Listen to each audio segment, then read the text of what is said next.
ஆண்டவராகிய இயேசு கிறிஸ்துவின் நாமத்தில் வாழ்த்துக்கள். இந்த நாளிலும் யாத்ராகமம் 21வது அதிகாரத்தை நாம் கற்றுக்கொள்ளப் போகிறோம். 20வது அதிகாரத்தில் 10 கற்பனைகளை குறித்து கற்றுக்கொண்டோம்.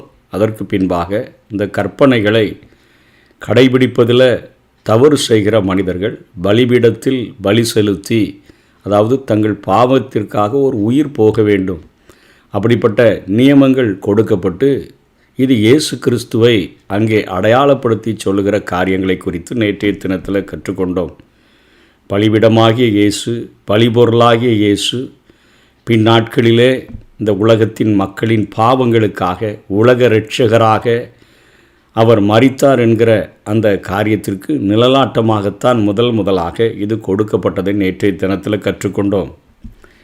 இந்த நாளிலே அடிமைகளை குறித்த பிரமாணங்களை 1வது வசனத்திலிருந்து 11வது வசனம் வரையிலும், ஒருவனுக்கு ஏற்படும் சேதம் பற்றிய அந்த பிரமாணங்களை குறித்து 12வது வசனத்திலிருந்து 36வது வசனம் வரையிலும் ஆண்டவர் அங்கே பிரமாணங்களை கொடுக்கிறதை நாம் பார்க்கிறோம். முதல் 6 வசனங்களை பார்த்தோன்னு சொன்னால் அடிமையை குறித்த பிரமாணங்கள் 11வது வசனம் வரையிலும் சொல்லப்பட்டிருந்தாலும், கொடிய அடிமைத்தனமும் கதவருகில் நின்ற காது துளை உண்டவரும் என்று சொல்லிக்கூட நாம் இயேசு கிறிஸ்துவை குறித்து கற்றுக்கொள்ள முடியும். வேதாகமம் அடிமைத்தனத்தை இருந்த நிலையில் விளக்குகிறதே ஒழிய அடிமைத்தனம் இருக்கணும்னு சொல்லி வேதம் ஒருபோதிலும் ஆதரித்ததில்லை. பாவத்தினுடைய அந்த கோர விளையாட்டால் சாத்தானால் அடிமைகளாக்கப்பட்ட மனிதர்களுக்குள்ள அவன் புகுத்திய இந்த அடிமைத்தன அமைப்பும் உலகமெங்கும் எளிதில் பிடுங்கி எடுக்கப்பட முடியாத ஒன்றாக இருந்தது. பவுல் ஊழியம் செய்த நாட்களிலேயே அங்கே அடிமைத்தனங்கள் தலைவிரித்து ஆடின. என்றைக்கு சுவிசேஷம் அது புறப்பட்டு வந்ததோ அது கொஞ்சம் கொஞ்சமாக கலாச்சாரத்தில் மாற்றத்தை ஏற்படுத்தி இன்றைக்கு அப்படிப்பட்ட நிலைமைகள் இல்லாதபடி சுவிசேஷம் செய்திருக்கிறதை நம் நாட்களிலே காண முடிகிறது. காலத்தின் போக்கில்தான் அதற்கு மாற்று வழிகளை உண்டாக்க முடிந்தது. கிறிஸ்தவம், அதாவது சுவிசேஷம், அதனை மெல்ல மெல்ல மேற்கொண்டதை நாம் அறிய முடியும். அடிமைகளாக விற்கப்பட்ட மனிதனினுடைய நிலையானது பரிதாபமானது என்பதை நாம் புரிந்து கொள்கிறோம். சிந்திக்கவோ செயல்படவோ அவனுக்கு உரிமை கிடையாது. எஜமானினுடைய உடைமை பொருளாகவே மாறிய அவனது உழைப்பெல்லாம் எஜமானினுடைய முதலீட்டு பணத்துக்காக லாபமாக கருதப்படுமே தவிர அடிமைப்பட்டவனுக்கு அது மீட்கும் பொருளாக கணக்கிடப்படாது. அதாவது சம்பளம் கொடுக்கப்படாது.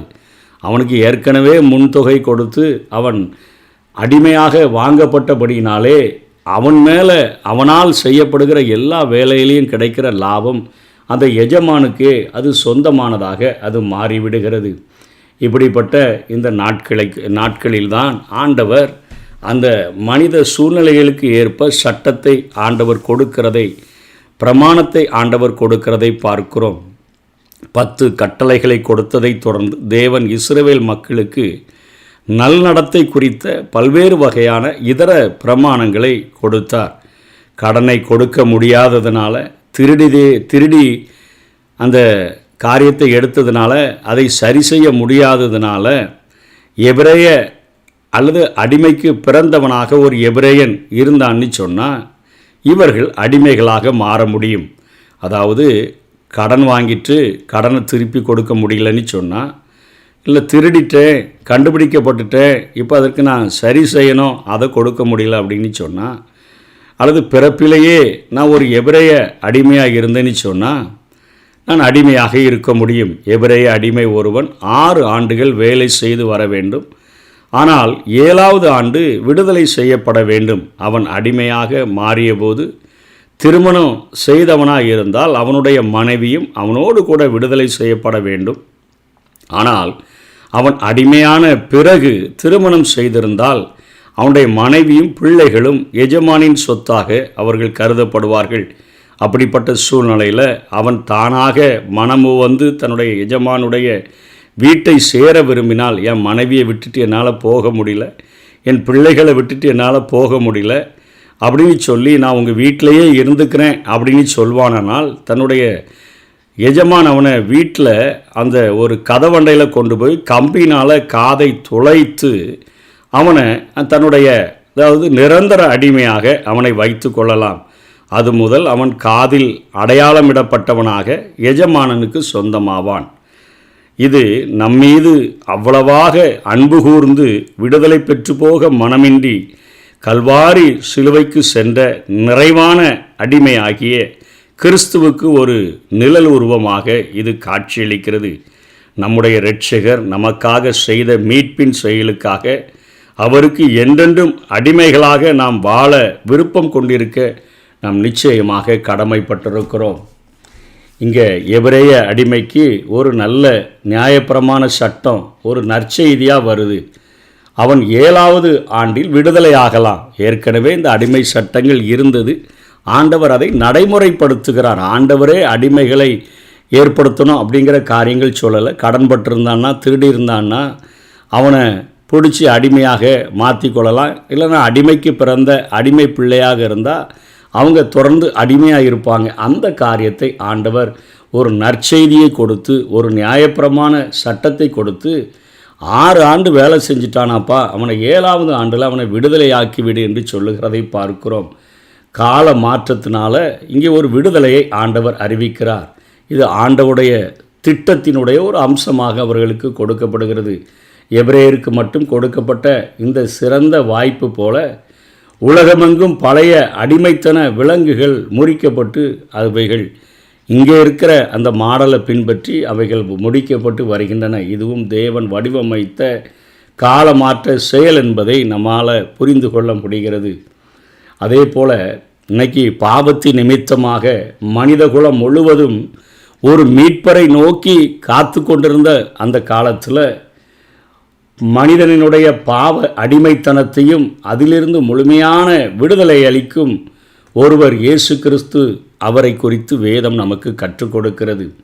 எல்லாரும் பாவத்தால் அடிமைகளாகி எந்த சுயமுயற்சியும் தங்களை தப்புவிக்க முடியாமல் இருந்த அந்த சூழ்நிலையின் மத்தியில் தேவ நீதியின் கீழே அவர்கள் நிச்சயமாக தண்டிக்கப்பட்டு தான் ஆக வேண்டும். அப்பொழுது நமக்காக ஒரு உறவினர் மீட்கும்படியாக புறப்பட்டு வந்தார். இவர் காலங்களை கடந்தவராக இருந்தபோதிலும் கூட ஒரு கருப்பையில் தன்னை அடக்கி கொண்டவராக இயேசு கிறிஸ்து இந்த உலகத்தில் ஒரு பாலகனாக பிறந்தார். முழுமை சுதந்திரத்தின் தேவனாக இருந்த இயேசு கிறிஸ்து அடிமையின் ரூபம் எடுத்தார் என்று சொல்லிதான் பிலிப்பியர் 2:7 பார்க்கிறோம். இவர் பாவ அடிமை அல்ல, அடிமையின் ரூபம் எடுத்து மனுஷ சாயலானார் என்று பிலிப்பியர் 2:7 நமக்கு சொல்லிக் கொடுக்கிறது. இவர் தேவனையும் மனிதனையும் பிரித்த இடமான அந்த கதவண்டையில் அவர் நின்றார். என்னை பழிகொண்டு இவர்களை விடுவியுங்கள் என்று சொல்லி நம்மை விடுவிக்கும்படியாக தன்னை பலியாக செலுத்தும்படியாக வந்த இயேசு கிறிஸ்து நியாய தீர்ப்பினுடைய வாள் உயர்ந்தது, மரணம் அவரை இழுத்து கொண்டது. ஆனால் தமது வலிமையில் மேன்மையான ஒரு உயிர்த்தெழுதலை இயேசு கிறிஸ்து அடைந்தார். வஞ்சக மரணம்தான் மரித்ததை ஒழிய இயேசு கிறிஸ்து மரிக்கவில்லை. இன்றைக்கும் அவருடைய கல்லறை திறந்த ஒரு கல்லறையாக இருக்கிறது. தமது உயிரை கொடுத்தவர் ஆண்டவர் பின்னும் நம்மை பிரிய மனமற்றவராக இருந்தபடியினால பிதாவினிடத்தில் கேட்டார், நான் இவர்களோடு கூடவே நான் இருக்க விரும்புகிறேன், கதவண்டையில் நான் நின்று கொள்ளுகிறேன் என்கிற காரியத்தை சொன்னபோது காதுகள் துளைக்கப்பட்டவரான ஒரு அடிமை மனைவியின் அண்டையில் நின்ற ஒரு அடிமை இஸ்ரவேலினுடைய காட்சி தான் இங்கே தெரிகிறதை பார்க்கிறோம். பிதாவும் சொல்லிவிட்டார், ஓகே. ஆகவே தான் இன்றைக்கு கிறிஸ்துவானவர் மகிமையின் நம்பிக்கையாக நமக்குள்ளாகவே வாசம் பண்ணுகிறார். நமக்காக உடம்பெல்லாம் துளையிடப்பட்டவரான ஒரு அடிமையின் ரூபம் எடுத்து மனுஷ சாயலான இயேசு கிறிஸ்து தான் இங்கே பிதாவினால் அங்கே எபிரேய அடிமைக்கு அங்கே ஒரு காட்சியாக ஒரு நிழல் உருவமாக சொல்லப்பட்ட காரியங்களை பார்க்கிறோம். இந்த கிறிஸ்துவினுடைய அன்பை புரிந்து கொண்ட பவுல்தான் முழக்கமிட்டு சொல்லுகிறார், கிறிஸ்துவின் அன்பை விட்டு என்னை பிரிப்பது எது என்று சொல்லி கேட்கிறார். ஆகவே இன்றைக்கு நாமும் அந்த அன்பை புரிந்து கொண்டோம் என்று சொன்னால் என்னை விட்டு பிரிய முடியாதவராக எனக்காக மரண தண்டனையை ஏற்றுக்கொண்ட என் இயேசு, அவருக்காக நான் காலம் முழுவதும் அவருடைய பாதத்திலிருந்து வாழ்நாளெல்லாம் அவருடைய பாதம் சேருகிற ஒரு பாக்கியமுள்ள ஒரு ஊழியத்தை செய்ய வேண்டும் என்கிற ஒரு பொருத்தனையை எடுத்துக்கொள்ள வேண்டும். இப்படித்தான் அங்கே இந்த காரியமானது அடிமையை குறித்த பிரமாணங்களிலே காது துளையிடப்பட வேண்டிய காரியம் சொல்லப்படுகிறது. 7-11 வரை பார்க்கும்போது ஒரு பெண் அடிமையாயிருந்து அவளுடைய எஜமானன் அவளை மனைவியாகவோ அல்லது மறுமனையாட்டியாகவோ கொண்டிருந்து தனது பொறுப்புகளை எல்லாம் நிறைவேற்றுவான் என்றால் அவள் அவனை விட்டு போகக்கூடாது. அவன் விருப்பமற்றவனாக இருந்தால் அவள் மீட்கப்பட வேண்டும். ஆனால் அவளை புறவினத்தாருக்கு, அதாவது மற்றவர்களுக்கு விற்க அவனுக்கு அதிகாரம் இல்லை. ஒருவன் தன் மகனுக்கு தனது அடிமை பெண்ணை மனைவியாக்கி கொள்ள விரும்பினால் மற்ற மருமகள்களைப் போல அவளையும் நடத்த வேண்டும். அவனுக்கு வேறொரு பொண்ணை அந்த எஜமானன் கொண்டானாகில் அவளுடைய விவாக கடமையை அவன் நிறைவேற்ற வேண்டும். அதாவது அவளுக்கு தங்குவதற்கு இடம் முதலானவற்றையே இது குறிக்கக்கூடியதாக இருக்கிறது. காட்டு மிராண்டித்தனமாக வாழ்ந்த ஜனங்களுக்கு ஆண்டவர் நல்ல ஒழுக்க முறைகளை அவர்களுடைய சூழ்நிலைகளுக்கு ஏற்பவே ஆண்டவர் வழங்குகிறதை பார்க்கிறோம். ஆண்டவராகவே கற்பனை பண்ணி இதெல்லாம் மனுஷன் செய்யணும்னு சொல்லி கொடுக்கல. அவர்கள் வாழ்ந்த நாட்களிலே இந்த அடிமைத்தனம் தலைவிரித்து ஆடியதை அதன் மத்தியில் அந்த காரியங்களை அவர்களுடைய சூழ்நிலைகளுக்கு ஏற்ப ஆண்டவர் ஒழுங்குபடுத்தி கொடுக்கிறதை பார்க்கிறோம். அதே போல அவளை பணமின்றி விடுதலை செய்ய வேண்டும். அடிமைகளை குறித்த பிரமாணங்களை தேவன் கொடுத்தார் என்பதால் அதை அனுமதித்தார் என்பதை நம்ம ஒருபோதும் புரிந்து கொள்ளக்கூடாது. அடிமைகளுக்கும் சமுதாய உரிமைகளை நிலைநிறுத்துகிறார் என்பதே இங்கே நமக்கு சொல்லப்படுகிற ஒரு செய்தியாக இருக்கிறது. அதே போல 12வது வசனத்திலிருந்து 36வது வசனம் வரையிலும் ஒருவருக்கு ஏற்படுகிற சேதம் பற்றி பிரமாணம். அதாவது ஒரு மனிதனை கொலை செய்யும் குற்றவாளிக்கு மரண தண்டனை விதிக்க வேண்டும் என்கிற ஒரு பொதுவான சட்டம் இருந்தது. அந்த கொலையானது வேண்டுமென்றே செய்யப்படவில்லை என்றால் அதாவது வேண்டுமென்றே அதாவது வன்மத்தால் செய்யப்படலை, ரொம்ப நாள் வஞ்சகம் வச்சுட்டு அது செய்யலை அப்படின்னு சொல்லியிருந்தால் அதற்கு விலக்கு அங்கே அளிக்கப்படுகிறது. அதே போல் கொலை செய்தவன் தேவனுடைய பலிபீடத்தின் அண்டையில் ஓடி போக வேண்டும்.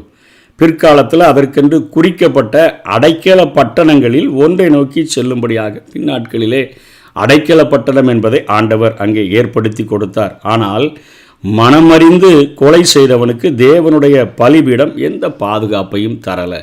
வஞ்சகம் வச்சு எப்படியாவது காலி பண்ணிடுவேன்னு சொல்லி காலி பண்ணவனுக்கு அங்கே தேவனுடைய பலிபீடம் எந்த பாதுகாப்பையும் தரவில்லை. அதே போல் 15-17 வரை ஒருவன் தன் தகப்பனையாவது தன் தாயையாவது அடிப்பானெனில் அவன் கொலை செய்யப்பட வேண்டும் என்கிற கட்டளையால் பெற்றோர்கள் அந்த நாட்களிலே பாதுகாக்கப்பட்டார்கள். மனிதனை கடத்தி செல்லுதல் மற்றும் தனது பெற்றோரை சபித்தல் ஆகிய குற்றங்களுக்கும் மரண தண்டனையானது அந்த நாட்களிலே விதிக்கப்பட்டது. அதே போல் 18வது வசனத்திலிருந்து 19ஆம் வசனம் வரையிலும் மனிதர்களுக்கிடையே நடக்கும் சண்டையில் அடிக்கப்பட்டவனுக்கு ஏற்படக்கூடிய அந்த வேலை நேர இழப்பு, மருத்துவ செலவு ஆகியவற்றை அடித்தவன் அங்கே கொடுத்து தீர்க்க வேண்டும் என்கிற கட்டளை கொடுக்கப்பட்டது. 20-21 வசனங்களில் எஜமானன் தன் அடிமையை அடிக்கலாம், ஆனால் அவனை கொலை செய்கிறதற்கு அவனுக்கு உரிமை இல்லை. எஜமானன் அடித்தவுடனே அடிமை இறந்து போவான் என்றால் அவன் குற்றவாளி ஆவான். ஆனால் அந்த அடிமை ஓரிரு நாட்கள் உயிரோடு இருந்து இறந்து போனால் எஜமானன் தண்டனை பெற வேண்டியதில்லை. அடிமை எஜமானுக்கு கடன்பட்டவன், மேலும் அவனை கொலை செய்ய வேண்டும் என்று எஜமானுடைய நோக்கமும் அல்ல. ஆகவே அவன் தண்டனைக்குரியவன் அல்ல. அடிச்சிட்டா ஆனால் 2-3 நாள் கழித்து இறந்துட்டான்னு சொன்னால் ஏற்கனவே இவன் கடன்பட்டபடியினால் எஜமானுக்கு கடன்பட்டவனாக இருந்தபடினால இப்போ அந்த தண்டனையிலிருந்து எஜமான் தப்பித்து கொள்ளுகிறான். இருவர் சண்டை பண்ணி ஒருவனுடைய மனைவி அதில் அடிபட்டு அவள் குறை மாதமுள்ளவளாய் பிள்ளை பெறுவாள் என்று சொன்னால் அங்கு கடுமையான காயம் ஏற்படாதிருந்தும் அவளுடைய கணவன் சுமத்துக்கிறதுக்கு தக்கதாயும் நியாயாதிபதிகளுடைய தீர்ப்புக்கு தக்கதாயும் அடித்தவன் அங்கே தண்டம் செலுத்த வேண்டும். அதாவது அவன் அங்கே அந்த தண்டனை என்னவோ அந்த காசை செலுத்த வேண்டும். 23-25 வரை ஒருவனுக்கு ஏற்படக்கூடிய சேதத்தை குறித்து பொதுவான சட்டம். அந்த நாட்களில் ஒரு கண்ணை காயப்படுத்தினா 2 கண்ணையும் காயப்படுத்திடணுங்கிற சட்டம், கொடுமையான காட்டு மிராண்டித்தனமான சட்டம் இருந்தது. ஒரு பல்ல தட்டினதில் கீழே விழுந்துருச்சுன்னா வாய் பல் முழுவதையும் காயப்படுறது எடுத்துடணும். அதே போல் ஒருத்தன் தப்பு பண்ணால் ஒரு குடும்பத்தையே அழிச்சிடணும். ஒரு குடும்பம் தப்பு பண்ணால் அந்த குலத்தையே அழித்து விட வேண்டும் என்று கடுமையான காரியங்கள் மனிதனுடைய சூழ்நிலைகளில் காணப்பட்டதுனால இங்கேயும் ஒரு பொதுவான சட்டத்தை ஆண்டவர் வகுத்து கொடுக்கிறார். ஜீவனுக்கு ஜீவன், உயிரை எடுத்துட்டானா அவனை கல்லெறிஞ்சு கொன்னுருங்க. கண்ணுக்கு கண், பல்லுக்கு பல். ஒரு கண்ணுனா ஒரு கண், ஒரு பல்லுனா ஒரு பல். வாய் ஃபுல்லாக இருக்கிற பல்லை பிடிங்கிறாத.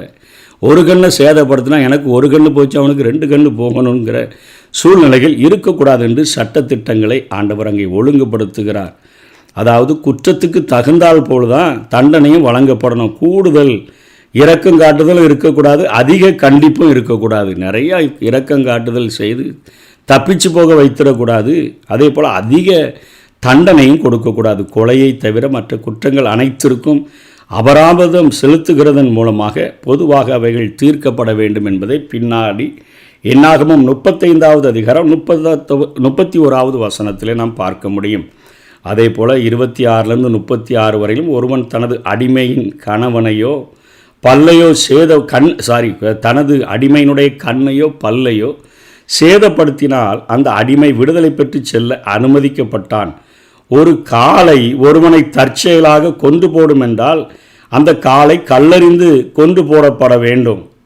அதனுடைய மாம்சம் உண்ணப்படுவது அங்கே தடை செய்யப்படுகிறது. அந்த காளை மூர்க்கமானது என்பதை அந்த சொந்தக்காரன் அறிந்திருந்தும் அல்லது அது அவனுக்கு சொல்லப்பட்டிருந்தும் அந்த காளை அவன் கண்ட்ரோலாக கட்டி வைக்கலன்னா அவனையும் சேர்த்து கொண்டுறணும் என்று சொல்லி அந்த சட்டம் கொடுக்கப்படுகிறது. ஆனால் அவன் தன்னுடைய ஜீவனுக்கு பதிலாக அபராதம் செலுத்த இந்த சட்டத்தில் இடம் இருக்குது. என்னை கொன்னுறாங்க, எவ்வளோ பணம் கேட்குறீங்களோ தந்துறேன்னு சொல்லி அவன் கொடுத்துட்டு தப்பிச்சுக்கலாம். அதே போல் ஒருவனுடைய மகன் அல்லது மகள் அவ்வாறு இறந்து போனாலும் அதே அபராத தொகையை செலுத்த வேண்டும். ஒரு அடிமை மரணம் அடைவானானால் அபராத தொகையானது 30 சேக்கல் வெள்ளி. அந்த காளையும் கல்லறியப்பட வேண்டும். கவனிக்க வேண்டும், ஒரு அடிமை காளையால் கொல்லப்பட்டால் அதற்கான அபராதம் என்னவோ அதுவே யூதாஸ் இயேசு கிறிஸ்துவை காட்டி கொடுத்ததற்காக நியமிக்கப்பட்ட ஒரு விலை. அதாவது இறந்து போன ஒரு அடிமையின் விலையே இயேசு கிறிஸ்துவுக்கு நியமிக்கப்பட்டது. ஒருவன் ஒரு குழியை தோண்டி அதை மூடாதிருக்கும் பொழுது அதன் விலங்குகள் அதுக்குள்ளே விழுந்து இழப்பு ஏற்படுமானால் அவனே அந்த இழப்பை நிறைவு செய்ய வேண்டும். ஒருவனுடைய காளை மற்றவனுடைய காளையை கொண்டு போட்டால் 2 காளைகளினுடைய விலையை இருவரும் சமமாக பங்கிட்டு கொள்ள வேண்டும். சாகடித்த காளை அத்தகைய முரட்டுத்தன்மை உடையது என்பதை அந்த சொந்தக்காரன் முன்னாடியே அறிஞ்சிருந்தான்னு சொன்னால் செத்துப்போன காளையின் விலையை அவன் செலுத்த வேண்டும். இறந்து போன காளையை அவன் எடுத்து கொள்ளலாம்.